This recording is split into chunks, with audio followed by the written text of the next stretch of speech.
Amen. L'enfer est composé de départements. Les damnés sont diversement répartis selon les catégories de péchés qu'ils ont commis. Parmi les chrétiens, les ministres de Dieu subissent les tourments les plus atroces. L'enfer est plus étendu que toute la planète Terre.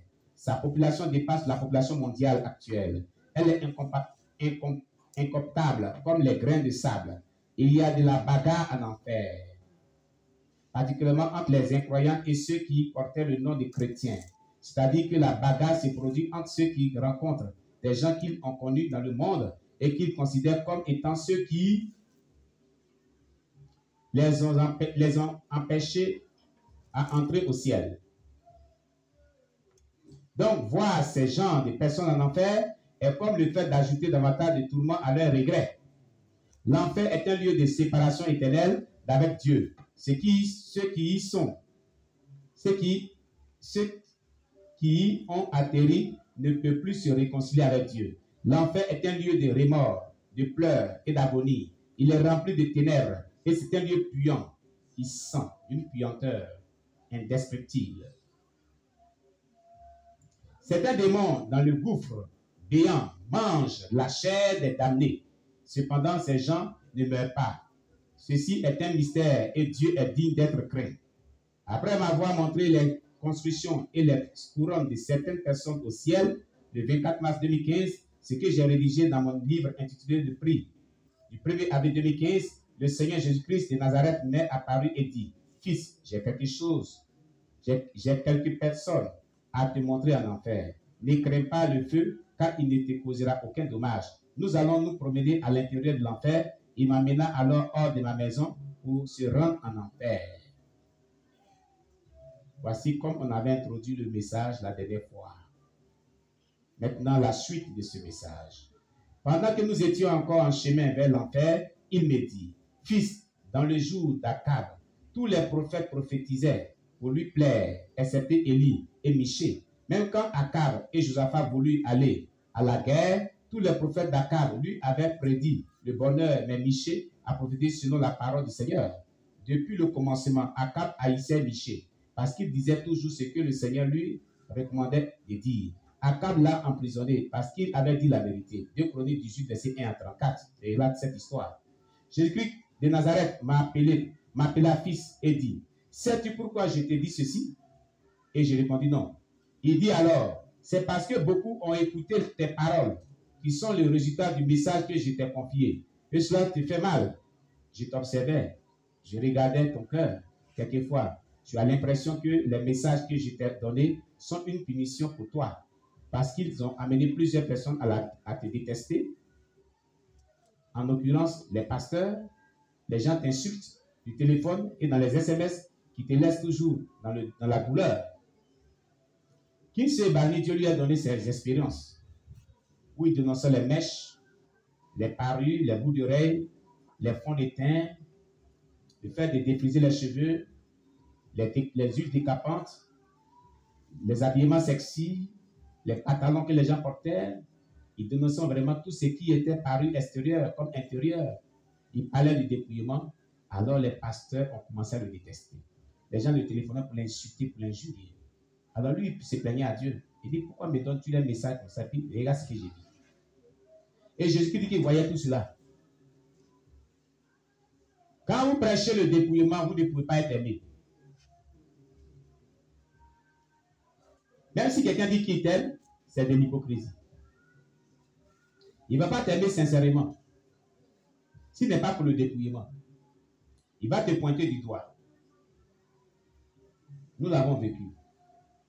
Ce qui fait que les gens sont confondus est que pendant qu'on prêche le dépouillement, Dieu accompagne cela de la grâce. C'est pourquoi certaines personnes arrivent à nous aimer, nous d'autres.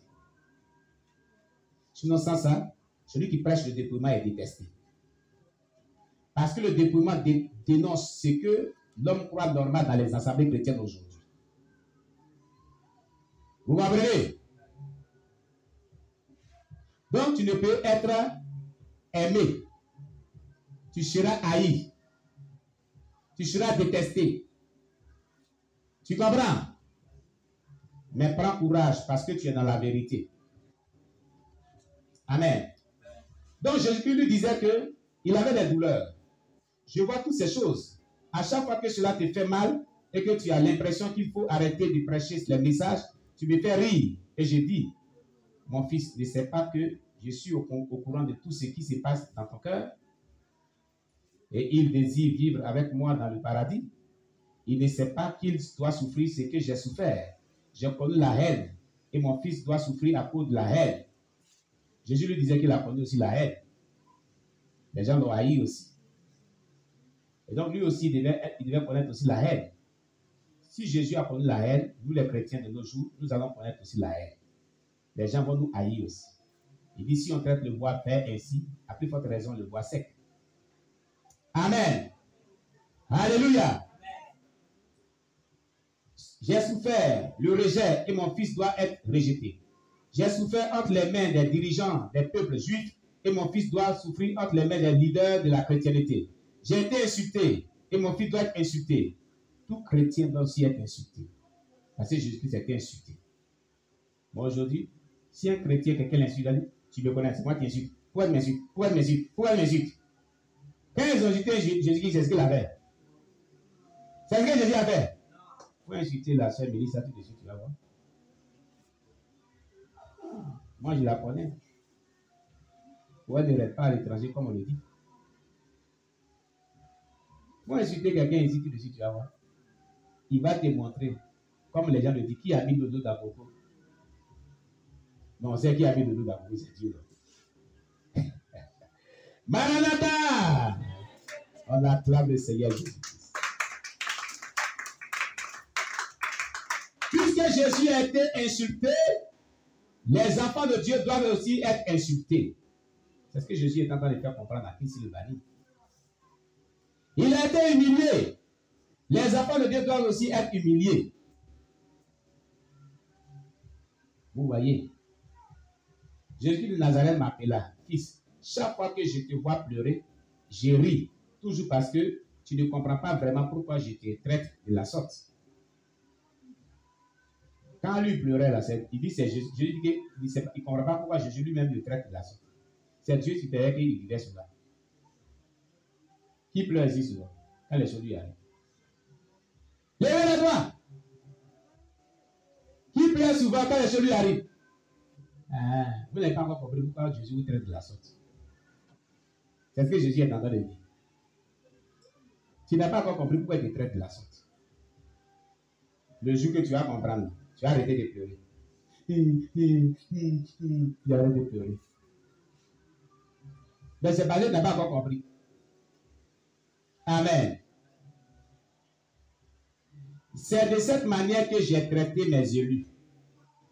Vous comprenez? Jésus dit c'est de cette manière qu'il a traité les élus de son royaume. Tous ceux qui sont élus souffrent terriblement à cause de l'œuvre de Dieu, à cause de leur relation avec Dieu, à cause de la vie chrétienne. Ils souffrent terriblement. D'autres même pleurent, ils agonisent. Les élus ont souffert. Amen. Je leur permets toujours de souffrir une chose ou une autre pour leur permettre de réaliser qu'ils m'appartiennent, qu'ils n'appartiennent pas au monde, mais à moi. Toute personne que le monde glorifie ne m'appartient pas parce que le monde ne m'a pas glorifié quand j'étais avec eux. Vous comprenez? Les gens qui me louaient au temps de mon ministère terrestre étaient ceux qui cherchaient les miracles et non le salut. Le salut n'attire jamais les louanges, mais les critiques. Vous comprenez bien? Jésus dit à son temps, les gens qui le louaient, qui le glorifiaient pour dire, oh, c'est un messager de Dieu, il est bon. C'est parce qu'il voyait des miracles. Les miracles glorifient l'homme.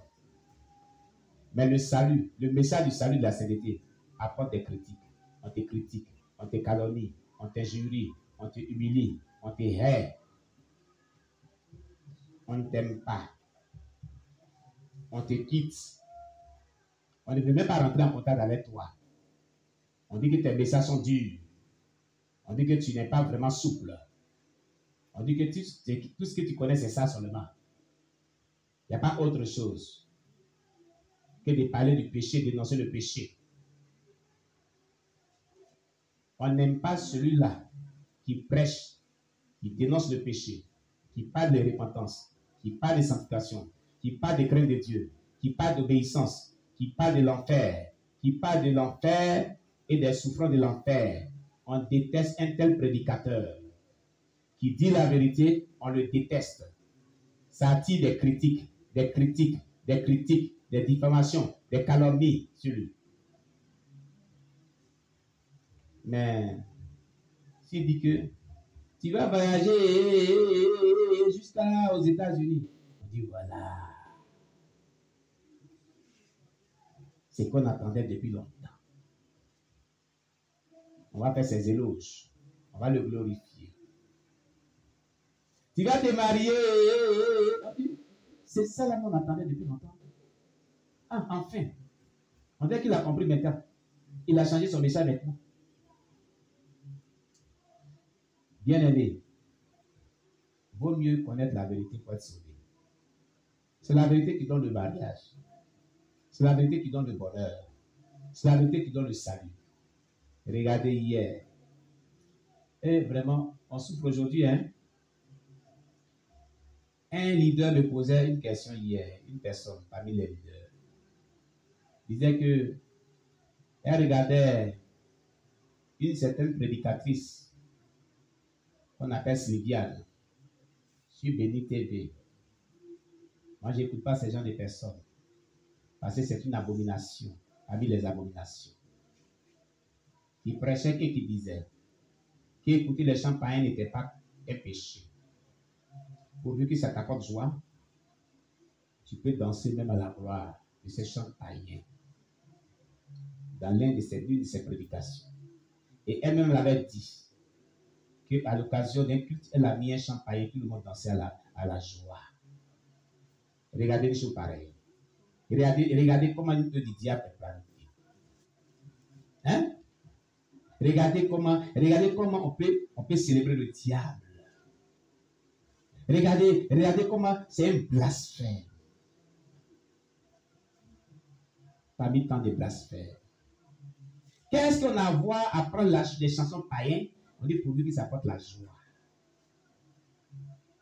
C'est pas parce que ça apporte la joie, mais quelle est sa source de provenance? Sa source de provenance, sa source d'inspiration, c'est Dieu. Ce qui est païen inspiré du diable. Ce qui est païen provient du diable, mais ne provient pas de Dieu. Acte 16, verset 16 à 17, il est dit, lorsque Paul et Silas partaient à la 9e heure à la prière, une certaine divineresse, alléluia, il rentrait, on ne peut pas partir quelque part pour aller filmer.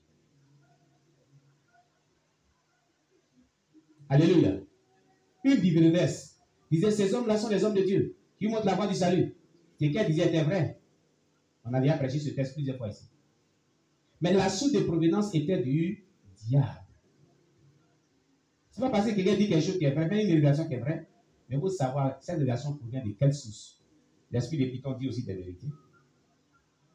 L'esprit de divination dit aussi des vérités. Vous comprenez? Le marabout va te donner une révélation, ça peut être vrai, mais sa source de provenance est démoniaque. Ce n'est pas une inspiration du Saint-Esprit.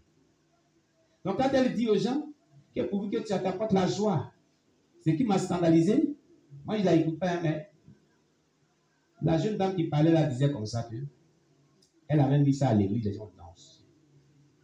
Elle dit, oh Satan, vraiment, enfin, Seigneur au secours, regardez les gens qui sont perdus. C'est l'idéal. Et les gens l'apprécient. Avec des parures et autres là, on dit elle prêche bien. Quelle prédication? Quelqu'un qui dit que non, que les chants païens, pour que ça t'apporte joie, il faut les louer, il faut les danser, il faut les mettre, il faut les écouter. Hein? C'est grave! Vous n'avez rien vu encore. Hein? Vous n'avez rien vu encore. C'est l'un des signes qui dit qu'ils sont du diable, ils ne sont pas de Dieu. Et c'est une ruse maquillée. Et la Bible, vous les connaîtrez par les yeux. Vous m'amenez? D'accord. Nous continuons ce merveilleux témoignage. Alors Jésus disait, Toute personne que le monde glorifie ne m'a